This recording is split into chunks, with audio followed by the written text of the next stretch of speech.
The shadow of Khalistan continues to fall over India's relations, not just with Canada, but also with the United Kingdom. I'm Barkha Dutt, you're with the Mojo Story. There has been a fresh incident involving Khalistani extremists today in the United Kingdom.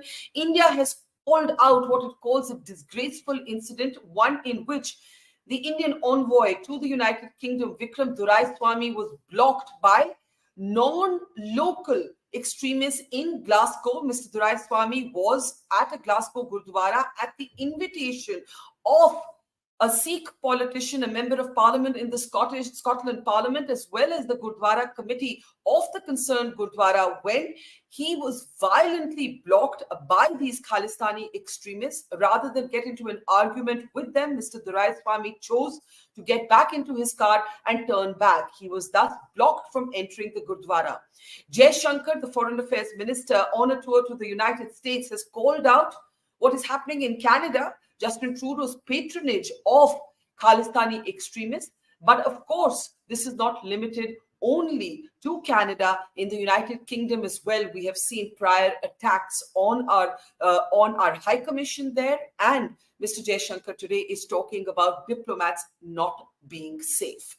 On the program today, we'll be looking at what the public response is in India to how the Modi government is handling the collision over these Khalistani extremists with the Trudeau government. This is, of course, now a major geopolitical story.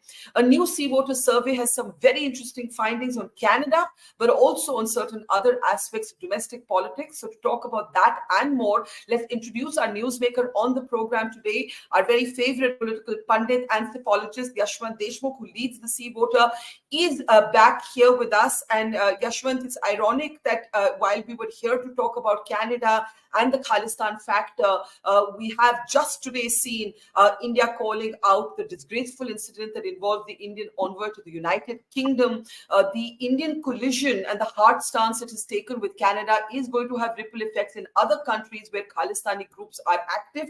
And that is just what we have seen happen today. Before I come to your findings of the survey, I want to play out a small clip by Foreign Affairs Minister Jaishankar, where he says we cannot normalize the patronage by foreign governments of these Khalistani groups that pose a direct threat to India and Indian diplomats. Listen in.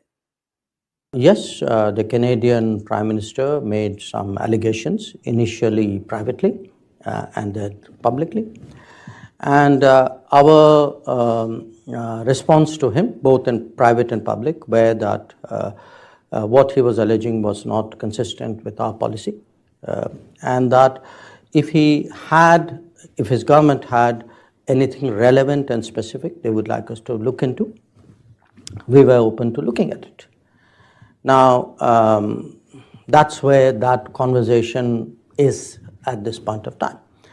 But to understand that conversation, you have to also appreciate that this has been an issue of great friction for many years with Canada. In fact, going back to the 1980s. Then it became dormant, but in the last few years, it has come back very much into play because of what we consider to be a very permissive Canadian attitude towards terrorists, extremists, people who openly advocate violence. And they have been given operating space in Canada because of the compulsions of Canadian politics. I don't think most Americans, for Americans, perhaps Canada looks very different. But it depends, from where the interest, where the shoe pinches. For us, it has certainly been a country where organized crime from India mixed with trafficking in people, mixed with secessionism, violence, terrorism. It's a very toxic combination of issues and people who have found operating space there. So a lot of our tensions with Canada, which well preceded what Mr. Trudeau said, actually come out of that. And today I'm actually in a situation where my diplomats are unsafe going to the embassy or to the consulates. In Canada? In Canada. They are publicly intimidated. And that has actually compelled me to temporarily suspend even visa operations in Canada.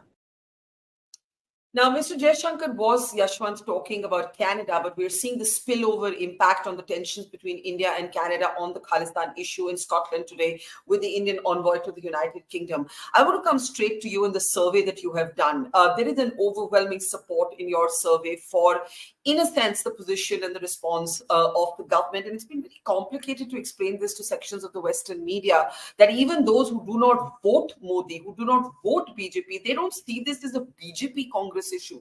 They see this as an India issue. So I want you to start talking about the findings of the Sea Voters survey. If we can start with you, Yashwant, and some of those numbers are on the screen now. Go ahead, Yashwant.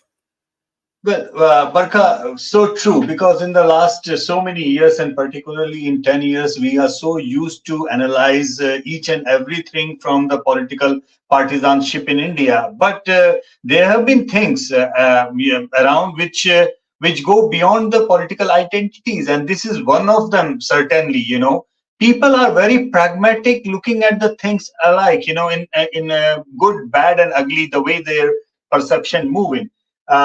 Even after this much of what is happening, not that huge overwhelming majority of Indians are saying that things have gone to point of no return and good relations are not a possibility. They are pragmatic enough to say that good relations are possible. But certainly, yes.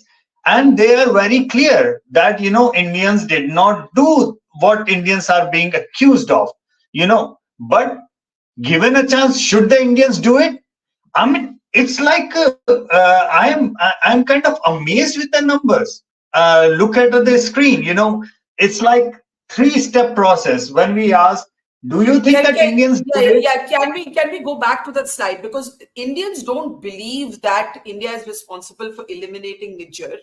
But should terrorists in principle be eliminated by India? Can we go back to that particular slide, please? And an overwhelming more than 80% actually. 80%, exactly. Yes. So it's like a progression of 60, 70, and 80, Barkha, in ballpark numbers. More than 60% say that they don't really believe in what Trudeau is saying, that India cannot do it. 70% plus say if India would have done it, they would have been extremely happy about it. And 80% say, should India be doing it as a policy? They are saying yes.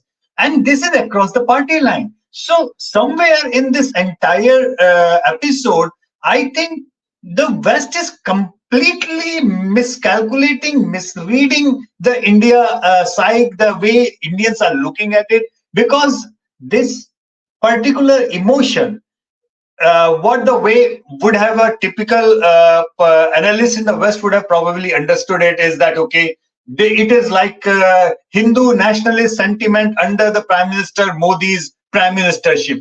That's the standard line that West is now used to club everything that is coming out of India. And they might have liked to analyze even the Khalistan issue on that. What they are unable to understand, that there are issues which cut across the political differences. This certainly is one of them. This figure on your screen, these figures, these are not based on party lines, right? So when you say yes to terrorists being eliminated by India across the globe, this is across party lines. You have not asked voter affiliation before this question, correct? Not before this, but we know, we are aware of that because it's a panel. So when we did the cross, because as a journalist, it was coming to my mind that, okay, 80%, that's a big number. Can I see and look at it if it is like there is a huge variation between the opposition voters and the BJP voters? And when we looked into those numbers in those cross tabulations, we were taken kind of pleasantly surprised that there is no difference whatsoever. So opposition voters are saying the same thing what BJP voters are saying.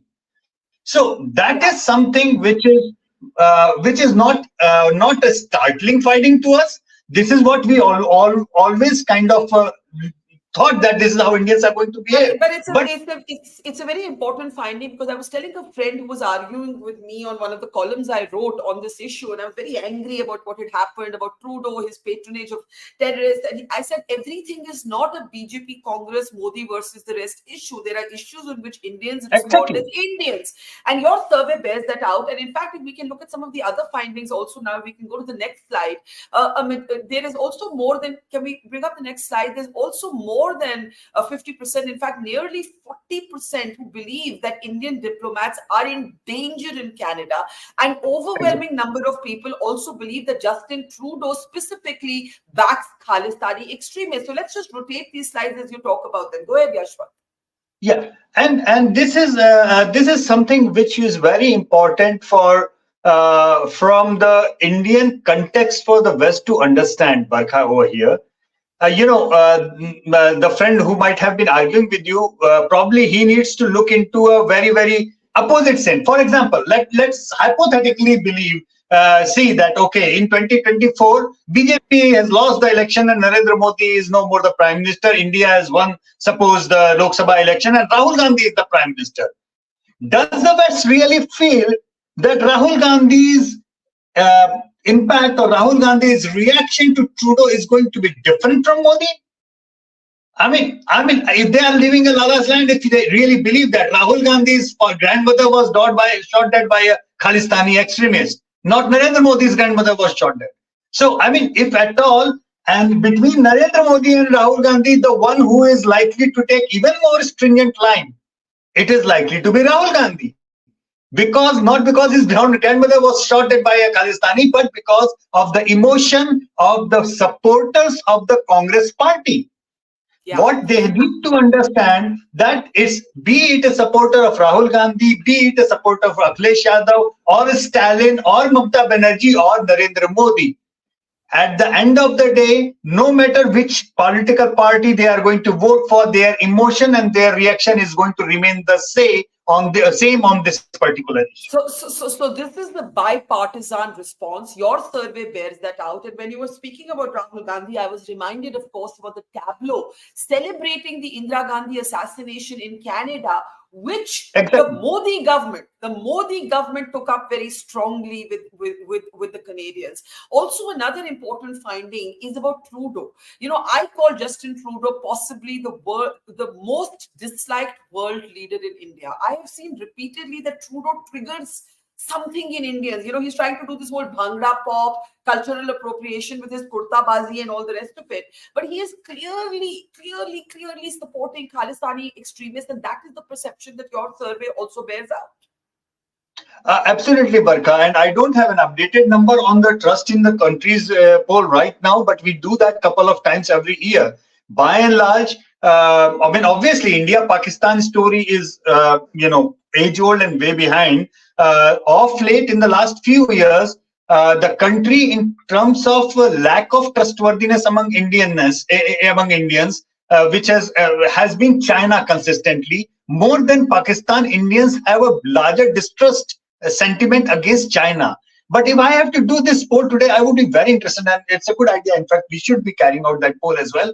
I would be not surprised if the Canada number would have been going down big time. And I remember the MOTM poll for India Today that we carry out, and there we continuously ask this question about Russia and America. And many of my Western analyst friends are always curious. How is that Indians are still so positive about the Russians? And why is that Indians are still not having that much of full-on trust with America?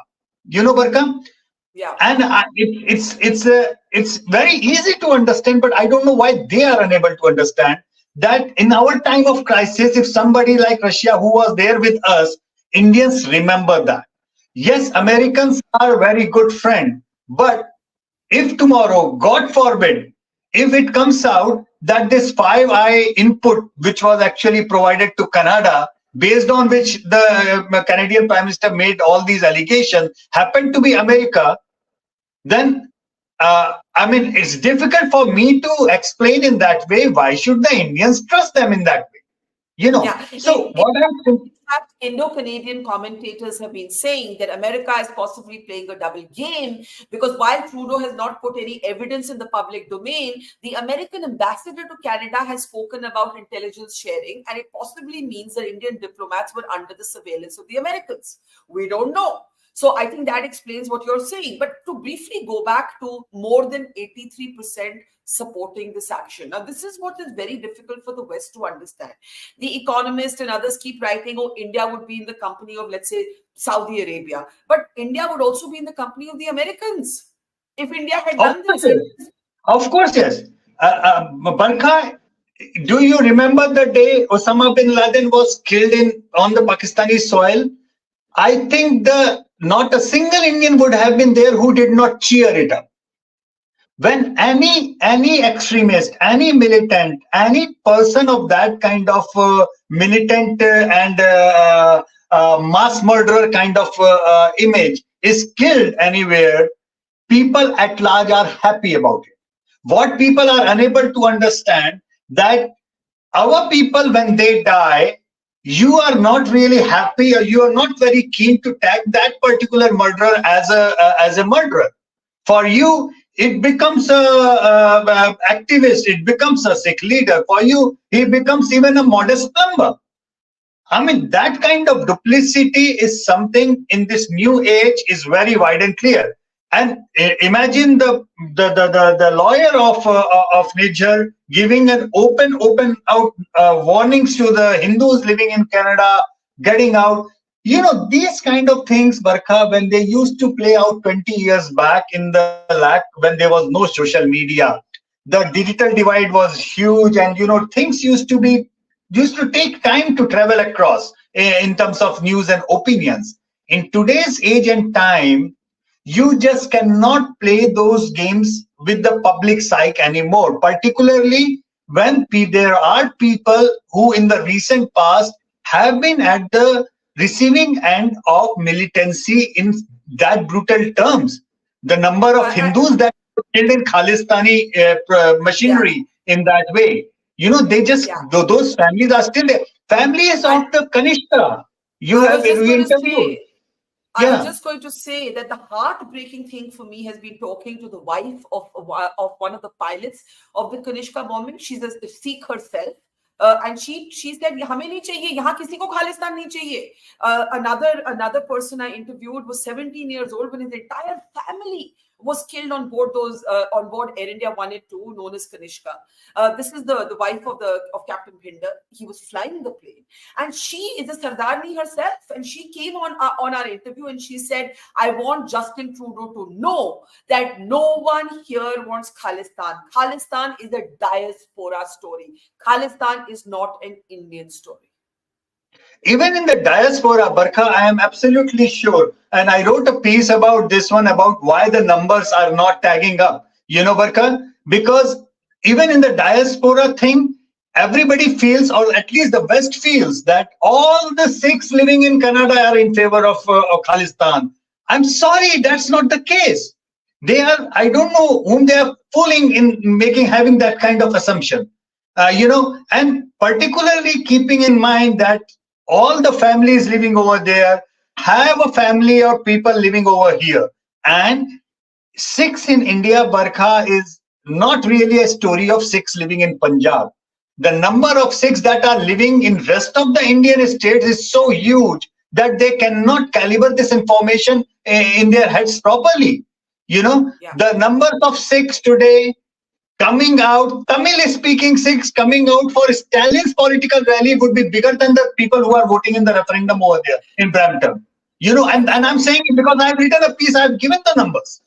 It's on the face of it. So there are few things that nobody likes extremists. Nobody likes the militants. People who see their near and dear ones die due to militancy, they are not going to forget it this easy. And absolutely, no matter how hard Canadians, government, or particularly Trudeau, because we have seen not all Canadian politicians, not all Canadian governments have been like that. If Mr. Trudeau feels that due to his own internal political constituency of very small percentage playing is to the gallery is important for them, for him. I think something is gone drastically wrong in their understanding. This is no more the same India, and I'm not talking about Narendra Modi coming to power or anything. If Dr. Manmohan Singh would have been the Prime Minister today, what exactly Mr. Trudeau would have been like to say to Dr. Manmohan Singh, who himself is a Sikh, that your government came and killed a Sikh in Canada? I mean, that's absurd. I think the Indians' reaction is pretty much understandable, provided men with a logical mindset are willing to understand. Absolutely. And I think this is the findings of your survey, in particular, that very interesting paradox that an overwhelming number of Indians say that this was not done by India, the killing of Khalistani Niger, but in principle actually say if that was the case, then we would actually support it. And this is a bipartisan moment in Indian politics. And that's a very important finding that the West needs to process. Yashwant, I'm going to slightly shift gear because the Sea Water Survey has also been looking at another question that seems to follow Mr. Jaishankar every time he's outside India, and that is the question of the Indian Muslim. The allegations of discrimination, the allegation of the Modi government somehow being perceived in the Western media and Western commentary as being anti-Muslim or not inclusive of Muslims. This was a question posed to Mr. Jaishankar. I know you have some findings of the recent anti-Muslim comments made by BJP MP Ramesh Bidhuri on the floor of the House. But before we come to that, let's look at what Mr. Jaishankar said on the broader question of Indian Muslims. Listen in. So today, since you brought up the issue of minorities in India, look, what is the test really of fair and good governance, or of the balance of a society? It would be whether, in terms of the amenities, the benefits, the access, the rights, do you discriminate or not? And in every society in the world, at some point, there's been some discrimination on some basis. So if you look at India today, it's a society today where there's a tremendous change taking place because people are the biggest change happening today in India is the creation of a social welfare system in a society which has less than $3,000 per capita income. Nobody has done that in the world before. Now, when you look at the benefits of that, you look at housing, you look at health, you look at food, you look at finance, you look at access, educational access, health access. There's no, I defy you to show me discrimination. I mean, in fact, the more digital we have become, the more in a way faceless the governance has become. Actually, it's become fairer. But as I said, this is a globalized world. There will be people, you will have people gripe about it. And much of the griping is also political. Let me be very frank with you. Because we've also had a culture of vote banks. And there are sections who had, in their own eyes, a certain privileged access, who today may resent the fact that they don't. It's a phenomenon with which you are not unfamiliar. I think these will be the turbulence of a democratic society. All right. And now, Mr. Jaishankar was not talking about Ramesh Bidhuri's speech. He was answering a macro question on Indian Muslims. But your survey looks specifically at Ramesh Bidhuri's language, in which he included words like pimp and terrorist. Some words are not even repeatable. And an overwhelming number of those polled, across party lines again, say that what happened was absolutely unacceptable. Now, we're going to go through these slides one by one. I'm going to hand it over to you to take us through some of the key findings on what was, inarguably hate speech. Barkha, one was the external affairs issue and one is the internal affairs issue. But this is again to underline how non-partisan can the Indians be when it comes to the crux of the core of issues.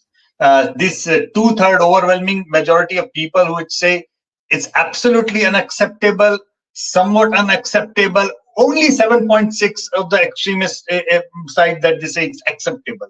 And this is across the party line. The same number that, the opposition voters that say it is unacceptable, same number of the BJP voters are saying unacceptable. And the similar number, almost like 73% plus, are saying he should be apologizing, that too unconditionally. So that is actually very, very, let's say, reassuring of sort, that politics and the political cacophony or the political campaigning rhetoric aside, the Indians at large are very clear what they do not and more than 80% of them also commented on where this speech was made, which was Parliament. Exactly, they were very clear that on the floor of the House, it has degraded the Parliament's, reputation in a way. They are expecting that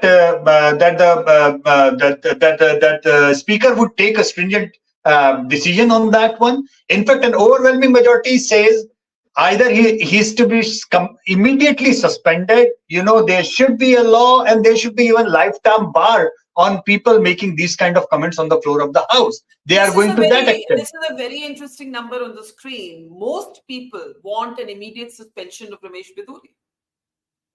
Exactly. And this, again, majority of the even BJP voters are Barkha saying the same thing. That forget about the inquiry, forget about what we saw on the screen, what we see on the national TV. He said that he should be immediately suspended then and there. But I tell you one thing, one data which was actually concerned me a lot, and ideally speaking, if the strategists of the BJP are really looking at these numbers, they should be concerned a lot as well, for a simple reason that there are two set of questions, Barkha, that we ask. One, should the BJP take the disciplinary action? 71% yes. But will the BJP take such an action? There is a big number unsure. They said that probably this rhetoric, these things are going to be just left. And see, that's the number.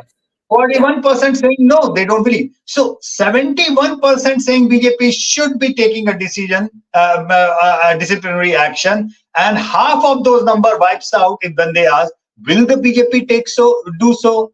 That, I believe, should be a sorry state. That, I believe, should be an alarming signal for the BJP decision makers, that public has started thinking so low of them in that way.